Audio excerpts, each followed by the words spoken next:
कर्माचं एक विशेष आहे की ते ज्यांनी अहंकार धारण केला त्याच्याचकडे जातं, आणि मी जर अहंकार धारण केला नाही माझ्याकडे येणार नाही, ती रामाकडे जाईल. रामाला कुठलेच कर्मफळ बांधत नाही आणि बंधनही करत नाही. न मे कर्मफले, मला काही नाहीच आहे कर्म, मी कर्मच करत नाही. खरं म्हणजे असं भगवंताचं घोषवाक्य बरोबर आहे, कारण ते ज्या स्थितीत जाऊन बसले आहे ती नैष्कर्म्य दशा आहे. तिथे अहंकाराची हालचाल होतच नाही आहे तिथे अजिबात, म्हणून कर्म घडण्याचा संभवच नाही. पहिले याच्यामध्ये दिलेलं आहे की कर्म प्रांतामधलं कर्म सकाम घडते, परंतु आपण त्याला योगत्व आणून द्यायचं असेल तर कर्मयोग जर करायचा असेल तर त्याला निष्काम करणं शिकून घ्यावं. दुसरं, स्वकर्तृत्व भावाने चालते, मी करता समजून केले जाते. बघितलं आपण ते. मग त्याला योगत्व कसं येईल? मानावा राम सर्वदा करता या बुद्धीने ते करायचं बिलकुल. म्हणजे आता त्याला कर्मयोगत्व बरोबर प्रधान होऊन जाते. कर्मामध्ये ईश्वराची अजिबात आपल्याला आठवण राहत नाही, कारण मीच करता म्हणून आपल्याच अहंकाराने आपण मग्न असतो. अहंकारामध्ये त्याची आठवणच नसते. त्याची आठवण नसताना जे केलेलं जाते त्याला कर्म म्हणतात, आणि ईश्वरार्पण बुद्धीने जे केलं जाते तो कर्मयोग होतो. तो कर्मयोग करण्याची पद्धत भगवद्गीतेने आपल्याला सांगितली आहे. यद करोशी यद अश्नासी यद जोशी ददासी यद तपस्यसी कौंतेय तत्कुरुष्व मदर्पणम. सगळ्या क्रिया त्याच्यामध्ये सांगितलेल्या आहे. तू खातो पितो, जे काही कर्म करत असेल, जे काही देणं घेणं करतो, देतो घेतो, काही तपश्चर्या, यद तपस्यसी कौंतेय, अर्जुना तू काही तपश्चर्या करशील, खाणं पिणं देणं घेणं जे काही करशील, तत्कुरुष्व मदर्पणम, सगळं माझ्या चरणावर आणून सोडून देतो, काही चिंता करू नको त्याची. ह्या भावनेने केलं की त्याला योगत्व आलं, कर्मयोगत्व दिलेलंच आहे. आणि ही तुम्हाला आम्हाला ही फार एक काय म्हणतात त्याला, प्रवेश करण्यासाठी ही क्रिया फार सोपी आहे. या श्लोकाचं चिंतन करत राहावं दिवसभर. आठवलं की बाबा मी आतापर्यंत केलेले कर्म पहा, मी काही केलं नाही, तूच पहा. असं सुरुवातीला आठवण जी येईल ती 1-2 तासाने येऊ शकते. पण हे जर प्रक्रिया आपण अगदी रेटून ठेवली, अगदी रेटायचीच ती बिलकुल, पहिले 2-2 तास लागतील, मग पुढे काही याने 1.5 तासात आठवण येईल, काही दिवसांनी 1-1 तासावर येईल. ही दीर्घ प्रक्रिया आहे, लक्षात ठेवायचं. कारण त्या दीर्घ प्रक्रियेद्वारेच तरी दृढ झालेला अहंकार आपला आहे, दीर्घ प्रक्रियेद्वारे झालेला आहे. त्याला दीर्घ प्रक्रियेनेच डायल्यूट करावं लागणार आहे, त्याला नष्टच करायचं आहे पूर्ण.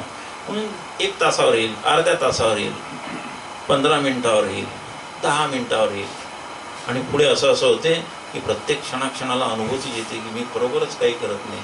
आणि सगळं राम हमारा जाप करे हम बैठे आराम, कबीर.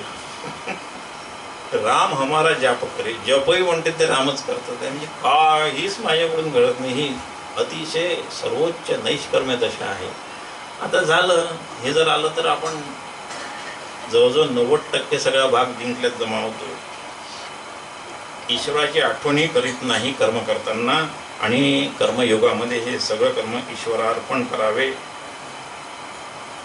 कर्म करत असताना भगवंताचा नावाचा अजिबात पत्ता नसतो. आपण व्यवहारात जे काही करतो ना, आपण इतके मग्न असतो व्यवहाराला सत्य समजल्यामुळे की त्याचं नाव आठवतच नाही बिलकुल. पण मग अर्जुनाला ती एक त्यांनी तंत्र क्रिया सुचवून दिलेली आहे. सगळ्या ह्याच्याच तू माझं नावाचं आठवण कर. तस्मात सर्वेषु कालेषु मामनुस्वर युद्धेच. युद्धाच्या प्रसंगाचं उदाहरण दिलं त्यांनी.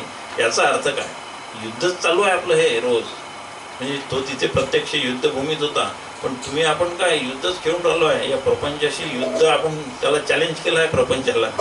तो तुम्हाला सोडेल का? इतके वर्ष त्याच्या वश असलेला जीव, त्याच्या गोठ्यात आपण जे बांधले गेलो होतो ते गोठ्यातलं सोडून आपण दुसऱ्या गोठ्यात चाललो आहे आता. मग तो कसा जाऊ देईल? त्यांनी आपल्यावर राखण कुत्रे ठेवलेले आहेत. ते तुम्हाला सोडणार नाही.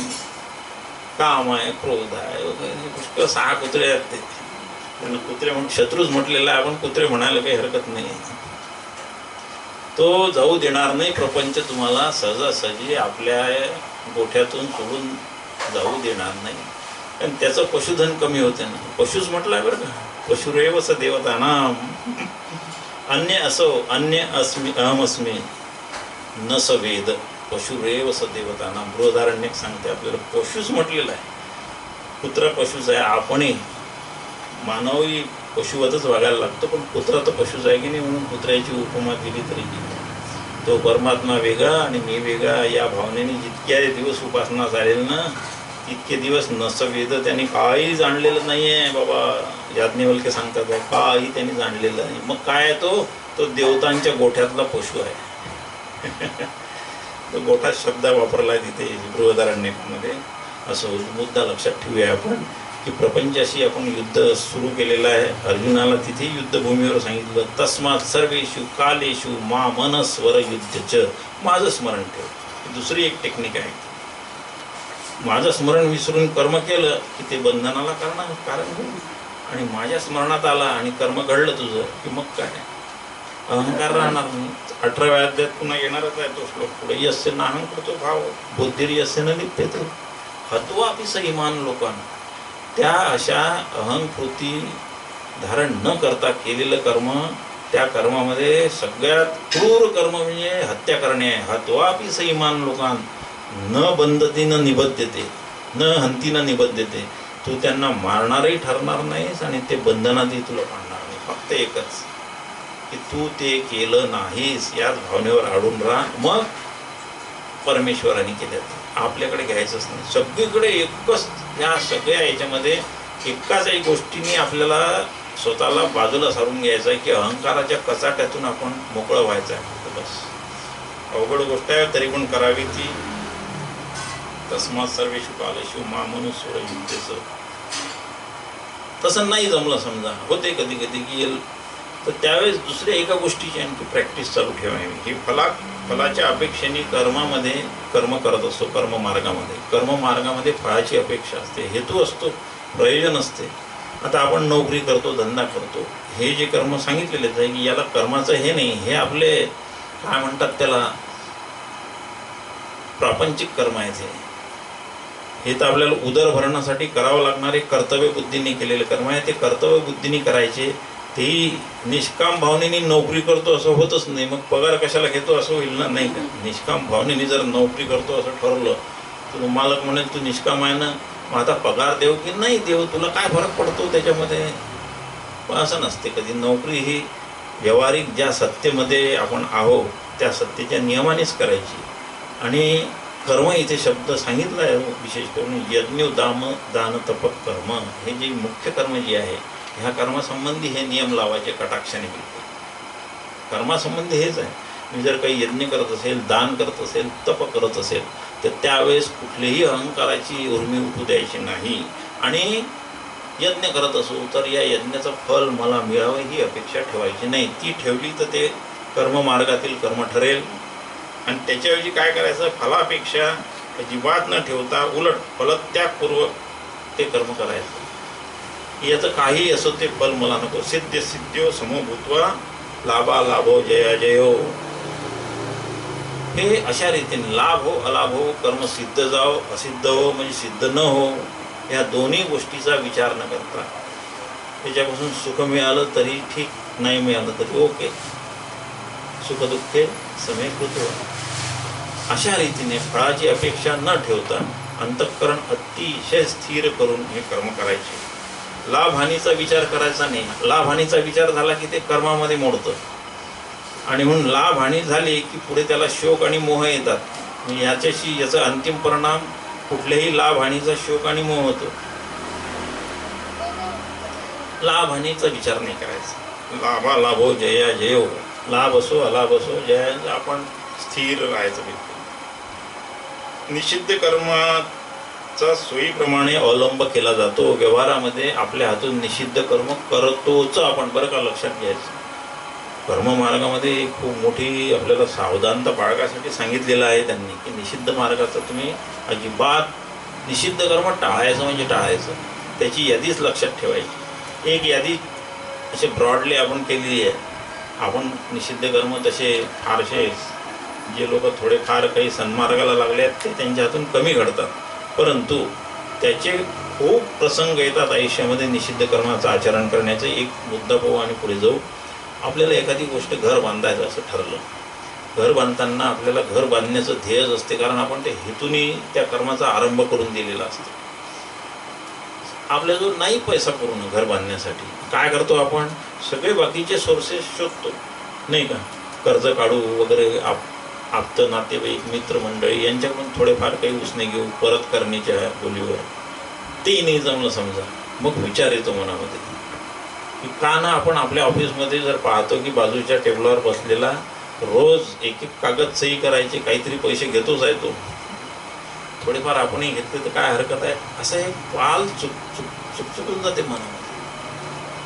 आपण की नेहमी थोडेच असं भ्रष्टाचार करतो, घर बांधेपर्यंत करायचा, नंतर नाही करायचा, आणि केलं तर देवाला विनंती करू की बाबा हे मी घर बांधण्यासाठी केलं. असल्या काहीतरी काय म्हणतात त्याला, याला किंवा भ्रम मनाच्या याच्यात आपण ह्या निषिद्ध कर्माकडे सहज आकर्षित होतो. आपला विवेक कमी जर पडला ना, आपण नाही त्याच्यावर चालू शकत, आणि जास्तीत जास्त भ्रष्टाचार जिथे तिथे त्या माणसांचा विवेक ढळलेलाच असतो हे आढळते आपल्याला.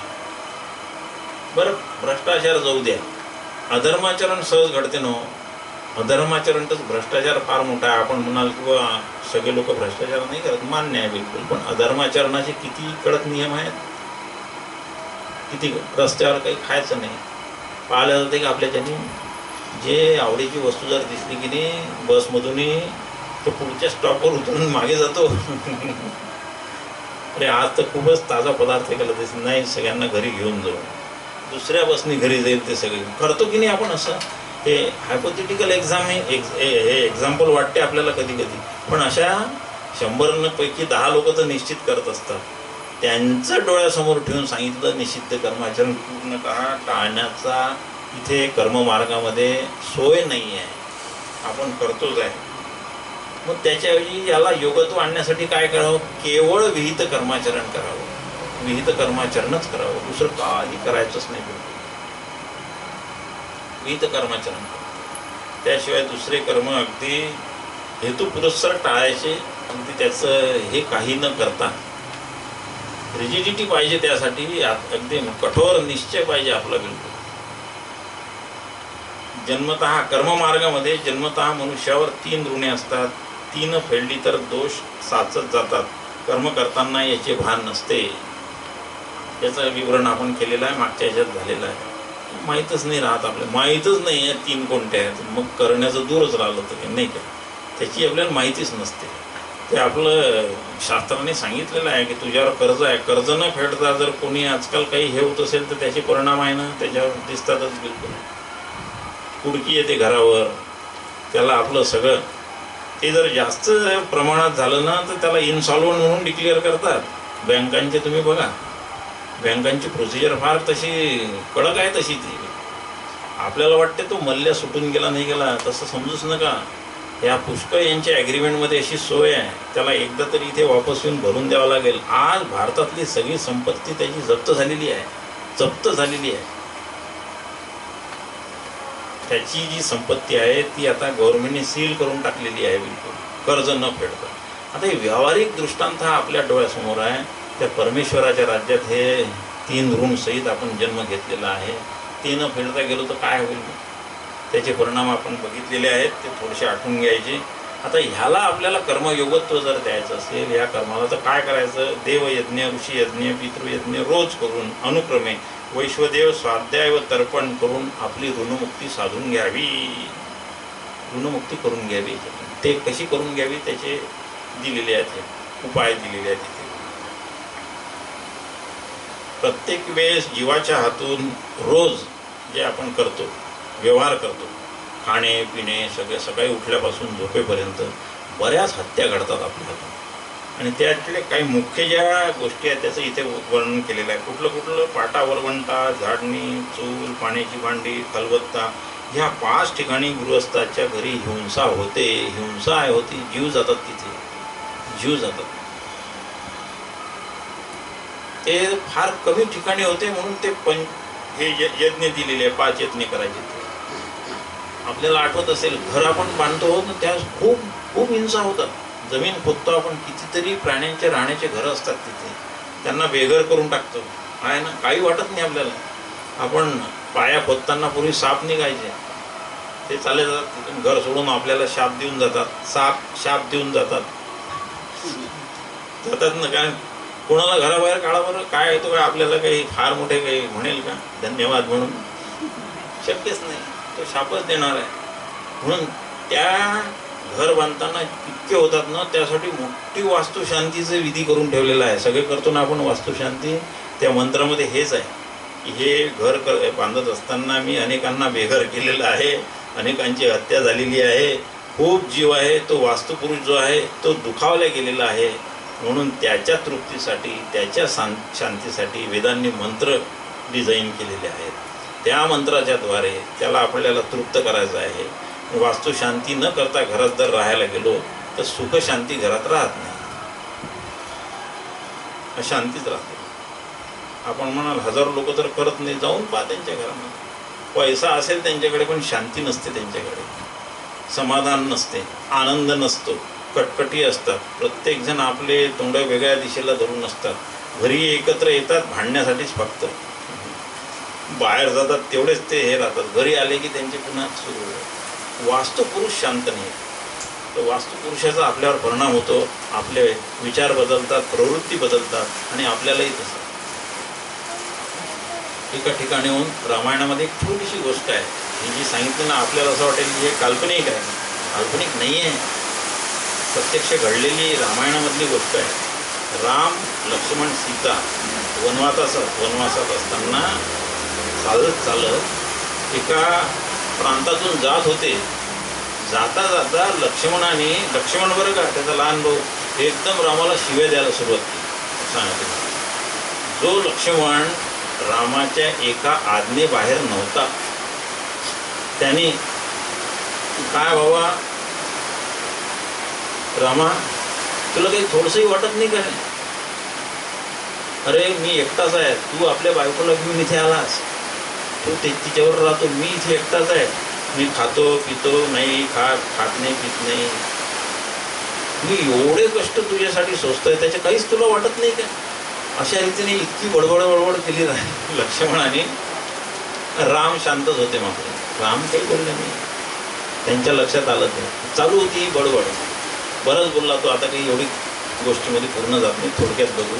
आणि बराच वेळ चालून झाल्यानंतर जो काही विशिष्ट भाग होता तो ओलांडून गेल्यानंतर तो एकदम शांत झाला, एकदम शांत. आणि रामाच्या पाया पडला, मी काय बोललो?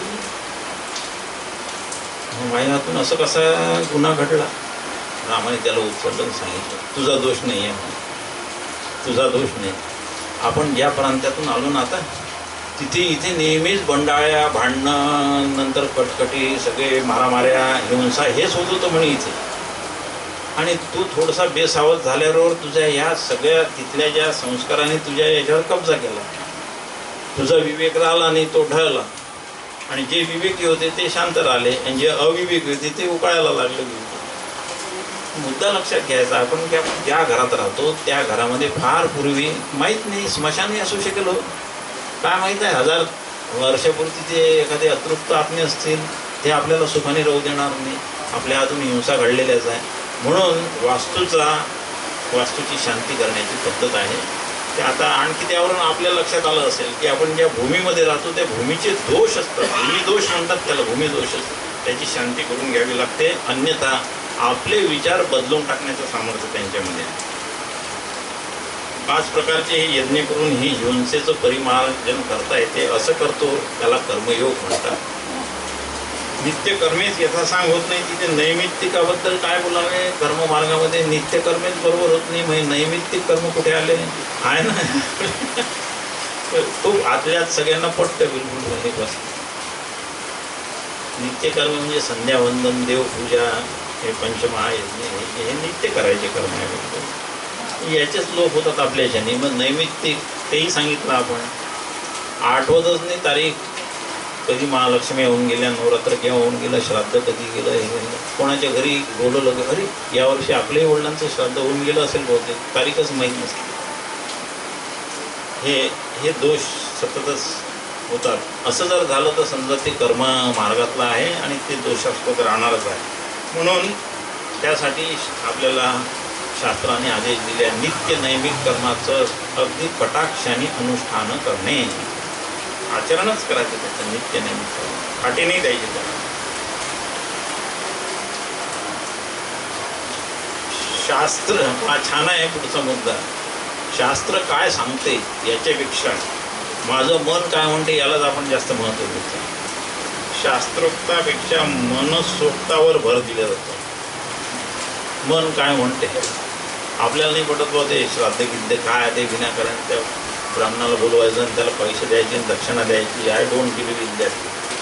देवाची पूजा काय करायची, ते पाषाण आहे. त्या पाषाणाला तुम्ही दूध वा फुलं वा काय होणार आहे त्यांनी.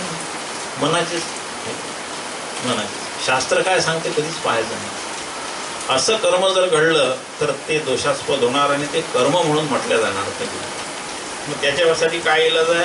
तस्मात् शास्त्रम प्रमाणन्ते कार्य व्यवस्थितो ज्ञात्वा शास्त्र विधानोक्तम कर्म कर्तुम् अर्हसि.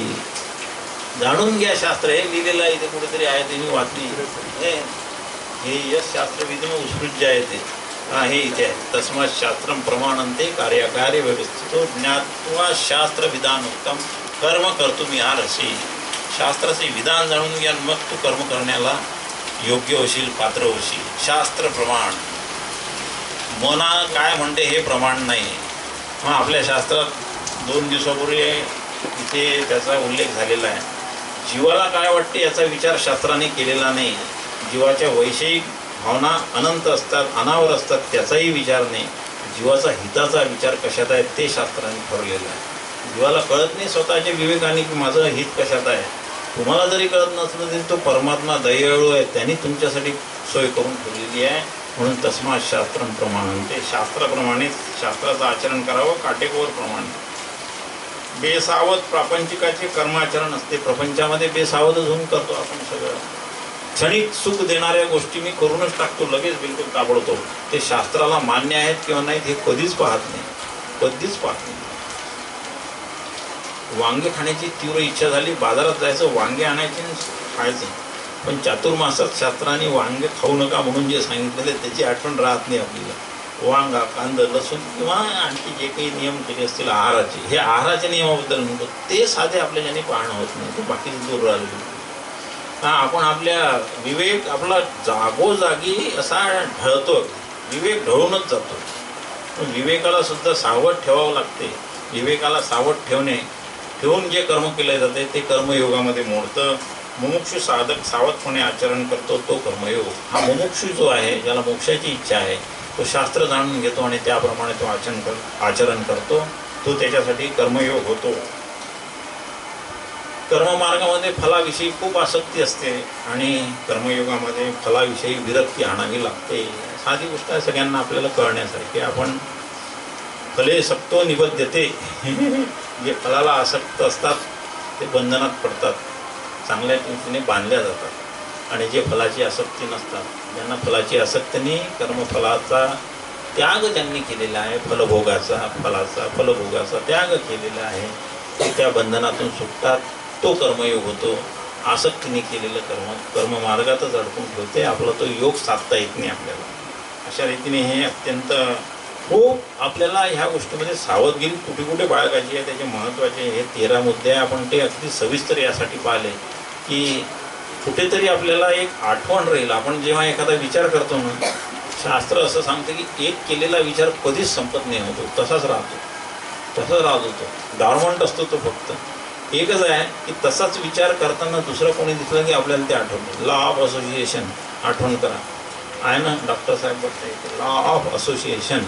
तर सादृश्य परिस्थिती कुठे दिसली की आपल्याला ती जुनी आठवते. मग आता हे इथे आपण इतके 13 वाचले ना, हे निश्चित आहे केव्हा तरी आपण व्यवहारात जाऊ, काहीतरी यातलं आठवतच राहील आपल्याला. म्हणून त्यावेळेस आपल्या हातून कर्म न होता कर्मयोग होऊ शकतो, कर्मयोग घडूनच जाऊ शकतो. त्यासाठी आपण एवढे तपशीलवार हे पाहिले. 11:15 झाली, थांबायचं आहे. 2 मिनिटामध्ये